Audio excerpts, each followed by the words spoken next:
Do e me të pyet thot, si me bo o hoxh, se kemi ra në hall, kanë fillu po thuj se gjithë gocat, po i pate prind nuk jetojmë me prindrit. Po si pate, atëherë mund të fillojmë muhabetet për të bërë lidhjen apo nikahun.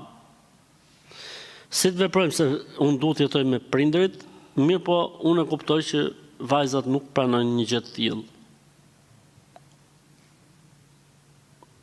Kur mos u boft ajo martesë ku femra i bën kusht apo vajza i bën kusht djalit që mos të jetojë me prindrit. Kur mos u boft kjo lloj martese.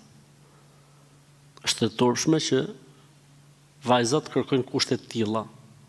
Do të thuash ti po jeni shumë mrapa, bota ka ecë përpara, nuk ka problem. Ne jemi shumë mrapa dhe bota le të ecë përpara, s'ka si problem. Nuk ka sens, nuk ka kuptim që vajzat vej kushte të tilla në islam, flas gjithmonë, me fenë e Zotit. Nëse prindrit pastaj janë problematik, janë shqetësues, i hyn hak, është gjë tjetër. Po a priori ta kërkoj një gjë të tillë, kjo është e papranueshme sipas Islamit.